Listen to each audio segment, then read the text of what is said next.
బాగా జీవించాలంటే శ్వాస విషయంలో మనం ఎలా ఉండాలి? పుట్టుకతోనే మొదలైద్దిగా, పుట్టగానే శ్వాసతోనే మొదలైద్ది, మళ్ళా శ్వాసతోనే అంతమైద్ది. సో మధ్యలో ఇదంతా ఒక నాటకం వాటెవర్.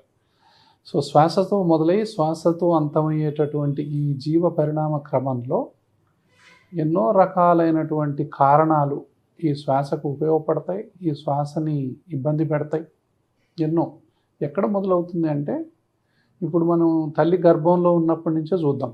ఇప్పుడు తల్లికి కానీ తండ్రికి కానీ ఎవరికైనా అలర్జీ, ఆస్తమా లక్షణాలు ఉన్నట్లయితే, అంటే ఏంటి, చీటికి మాడికి జలుబు రావటం, దగ్గు రావటం, ఆయాసం రావటం, తుమ్ములు రావటం, కళ్ళు దురదలు, ఒళ్ళు దురదలు, అది పడకపోవటం, ఇది పడకపోవటం, గురక రావటం, లేకపోతే ఇంకేదో ఏది పెడుతుంది, ఏదో ఒకటి పడకపోవటం, ఏ పని చేసినా ఆయాసం రావటం, ముక్కులు పెట్టేయటం, సైనస్ అంటాం, బ్రాంకైటిస్ అంటాం, ఆస్తమా అంటాం, ఇస్నోఫిలియా అంటాం, డస్ట్ ఎలర్జీ అంటాం, ఉబ్బసం అంటాం, అంటాం, దమ్ అంటాం, ఎన్నో రకాలైనటువంటి శ్వాస సమస్యలు తల్లికి కానీ తండ్రి వైపు వాళ్ళకి కానీ తల్లి వైపు కానీ ఉంటే పిల్లలకు లోపల వచ్చేటటువంటి అవకాశాలు కూడా ఉంటాయి. సో అప్పుడు తల్లి గర్భంలో ఉన్నప్పుడే వీళ్ళకి ఏదైతే పడదో ఆ వస్తువులను ఎక్కువ తీసుకోవద్దు. సపోజ్ తల్లికి ఒకటి పడదు, సో ఆ పడని వస్తువులు తీసుకోకుండా ఉంటేనే బెటర్. తర్వాత వీళ్ళు విపరీతమైనటువంటి పొల్యూషన్కి గురి కాకూడదు, ఎక్స్పోజ్ అవ్వకూడదు. విపరీతమైన పొల్యూషన్, అవుట్డోర్ పొల్యూషన్ కానీ ఇండోర్ పొల్యూషన్ కానీ, అగరబత్తీలు కానీ, పర్ఫ్యూమ్స్ కానీ, మన చేతిలో ఉన్నటువంటి ఏదైతే ఉన్నాయో ఆ పొల్యూషన్కి కొంచెం దూరంగా ఉండాలి. ఎంత మంచి గాలి పీలిస్తే అంత మంచిది. అంటే గాలి, పరిశుభ్రమైన గాలి ఎక్కడిది, ఇప్పుడు ఉన్న గాలినైనా పాడు చేయకుండా ఉండాలి. సో గాలి ధారాళంగా రావాలి, మళ్ళీ వెళ్ళిపోవాలి. సో క్రాస్ వెంటిలేషన్ అంటాం. ఇప్పటికే పాడైపోయింది కదా. సో సూర్యరశ్మి రావాలి, కంపల్సరీ సూర్యరశ్మి. ఈరోజు 20-30 నిమిషాలన్నా సూర్యరశ్మి మనం ఎక్స్పోజ్ అవ్వాలా. సూర్యుడు ఆరోగ్య ప్రదాత కదా. సూర్యుడే ఈ మొత్తం భూమండలానికి ఆరోగ్యాన్ని ఇచ్చేదే సూర్యుడు. సూర్యుడిని మనం ఎక్స్పోజ్ కాకుండా, సూర్యుడిని చూడకుండా, సూర్యుడు తగలకుండా మనం గనక ఉంటే ఖచ్చితంగా మనకు అనారోగ్యం సంప్రాప్తిస్తుంది. ఆరోగ్యం కూడా సూర్యుని చూడటంతోనే మొదలవుతుంది. అనారోగ్యం రెండు అక్కడే ఉన్నాయి. అది సూర్యుడిని చూస్తే ఆరోగ్యం ఉంటుంది, చూడకపోతే అనారోగ్యం. ఎగ్జాక్ట్లీ. అంటే 100కి 70-80% మందికి ఈ దేశంలో విటమిన్ డి డెఫిషియన్సీ ఉంది. ఈ విటమిన్ డి అనేది మనకు సూర్యరశ్మి వల్ల, సూర్యుడు ఎప్పుడైతే వచ్చి ఆ కాంతి మన చర్మం మీద పడుతుందో కొన్ని రకాలైనటువంటి ప్రక్రియలు జరిగి విటమిన్ డి అనేటటువంటిది ఒకటి తయారైంది. ఇప్పుడు ఈ విటమిన్ డి ఎంత ప్రాముఖ్యం అంటే, అన్ని క్రానిక్ డిసీజెస్కి మూలం విటమిన్ డి లోపము. చాలా రకాలైనటువంటి దీర్ఘకాలిక వ్యాధులకు విటమిన్ డి లోపమే మూల కారణం. కాబట్టి సూర్యుని కంపల్సరిగా ఎక్స్పోజ్ అవ్వాలా. తర్వాత సూర్యుడు ఒక పంచభూతం కదా, అగ్నియే కదా, ప్రత్యక్ష దైవం కదా. తర్వాత ఇంకోటి మంచి నీళ్లు, వాటర్ పొల్యూట్ అయినటువంటి వాటర్ తాగితే ఆరోగ్యం ఎట్లా వస్తుంది? సో కంపల్సరిగా ఈ వాటర్ ఎక్కడి నుంచి తాగుతున్నాం అనేది కూడా చాలా ఇంపార్టెంట్. ప్లాస్టిక్ బాటిల్లో నుంచి వాటర్ తాగిన, వేడి నీళ్ళు మనం టీ కప్పుల్లో ఆ ప్లాస్టిక్ కంటైనర్లో టీ తాగిన చాలా డేంజర్. కొన్ని కోట్ల ఆ మైక్రో ప్లాస్టిక్ అంటాం, అవి మన శరీరంలోకి ఎంటర్ అయిపోతాయి. ఇప్పుడు అవే అన్నిటి జబ్బులకు మూల కారణం. క్యాన్సర్ విపరీతంగా పెరిగిపోవడానికి మూల కారణం ప్లాస్టిక్ ఇంజెక్షనే. అక్కడి నుంచి మనకు అనారోగ్యం మొదలైంది. ఒకప్పుడు కుండల్లో ఉండేది, రాగి చెంబుల్లో ఉండేది, సరస్సుల్లో నుంచి తాగేవాళ్ళం, చెరువుల్లో నుంచి తాగేవాళ్ళం. సో ఇప్పుడు ఆ పరిస్థితి లేదు కదా, మొత్తం కలుషితమైంది. కాబట్టి మొత్తాన్ని తీసుకొచ్చి బాటిల్లో ఇచ్చేసాం. సో ఆ బాటిల్లో అంతా ప్లాస్టికే. సో ఆ ప్లాస్టిక్ వాటర్ మనం తాగుతున్నామని తెలుసుకోవడానికి 20-30 ఏళ్ళు పట్టింది ఇప్పుడు మనకి.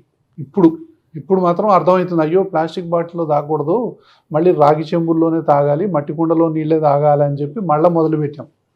సో ఇన్ని సంవత్సరాల తర్వాత వెనక్కి వెళ్తున్నాం, మళ్ళీ బ్యాక్ టు బేసిక్సే. ఎప్పుడైనా ఎవరైనా పంచభూతాల దగ్గరికి వెళ్ళి తీరాలి. ఎందుకంటే పంచభూతాలే మన ఆరోగ్యం. మనమే పంచభూతాలు అయినప్పుడు మనకి ఇంకా వేరే ఆప్షనే లేదు. సో ఈ పంచభూతాలు అంటే చాలామందికి ఏముంటుందంటే, ఏదో చాదస్తంలాగా, ఇదేదో ఒక ఇదిలాగా అనిపిస్తుంది. ఇప్పుడు సూర్యుడి నుంచి వచ్చేటటువంటి సూర్యకిరణాలు ఆకుల మీద పడి కిరణజన్య సంయోగ క్రియ ద్వారా గాలిలో ఉన్న కార్బన్ డైఆక్సైడ్ని, భూమిలో ఉన్నటువంటి నీరుని, సన్లైట్ని వాడుకొని పిండి పదార్థం తయారైంది, కార్బోహైడ్రేట్. ఆ కార్బోహైడ్రేట్ అనేవి కొన్ని ఎనిమల్స్ తింటాయి. మనందరం కూడా కార్బోహైడ్రేట్లు తింటాం.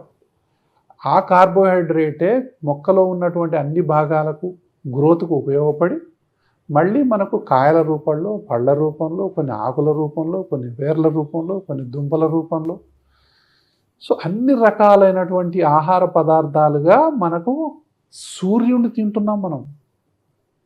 వాటరు ప్లస్ గాలి ప్లస్ సూర్యరశ్మి అవే తింటున్నాం.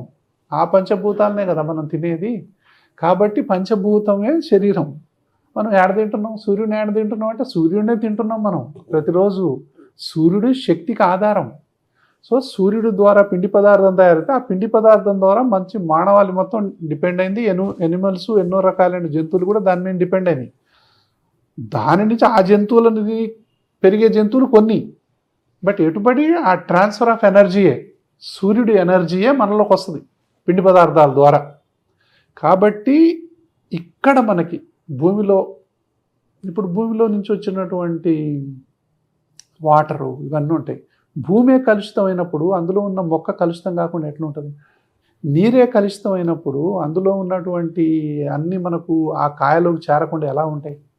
కాబట్టి ఇప్పుడు పొల్యూటెడ్ ఏరియాస్లో ఉన్న భూమిలో పెరిగినటువంటి ఏ మొక్కలైనా, ఆ మొక్క నుంచి వచ్చిన పండైనా, కూరగాయ అయినా, ఆకులైనా ఏదైనా కూడా విషతుల్యమే. అంటే మనం తినే ఆహారము, పీల్చే గాలి అన్నీ కలుషితం అవడం వల్ల మనం కలుషితం మోస్తున్నాం. మొత్తం ఇప్పుడు మనం పొల్యూషన్, గాలి మొత్తం పొల్యూషన్ అయిపోయింది, నీరు మొత్తం కాలుష్యం అయిపోయింది, భూమి కాలుష్యం అయిపోయింది, దాని తర్వాత ఉన్నటువంటి స్పేసే మొత్తం పొల్యూషన్ అయిపోయింది. సో అన్నీ సో ఇప్పుడు సూర్యరశ్మి అందని వాళ్ళు 100కి 70 నుంచి 80% మంది, చాలామంది కూడా సూర్యుని చూడని వాళ్ళు ఉన్నారు ఇప్పుడు డైరెక్ట్గా. తర్వాత పొద్దున్నే 6కో 7కో బయలుదేరి కారులో కూర్చొని మళ్ళీ ఆఫీస్లో కూర్చొని మళ్ళీ నైట్కి ఇంటికి వస్తారు కదా. ఎవరు సూర్యుడికి ఎక్స్పోజ్ అవ్వరు. సో సూర్యుడికి ఎక్స్పోజ్ అవ్వట్లా. కాబట్టి కంపల్సరీ ఒక మంచి గాలికి ఎక్స్పోజ్ అవ్వట్లా, భూమి మీద ఒక పచ్చిక బయళ్ళ మీద నడవట్లా, మనం పచ్చని ప్రకృతిని ఎక్కడ చూడట్లా. ఇవన్నీ ఆరోగ్య ప్రదాతలే.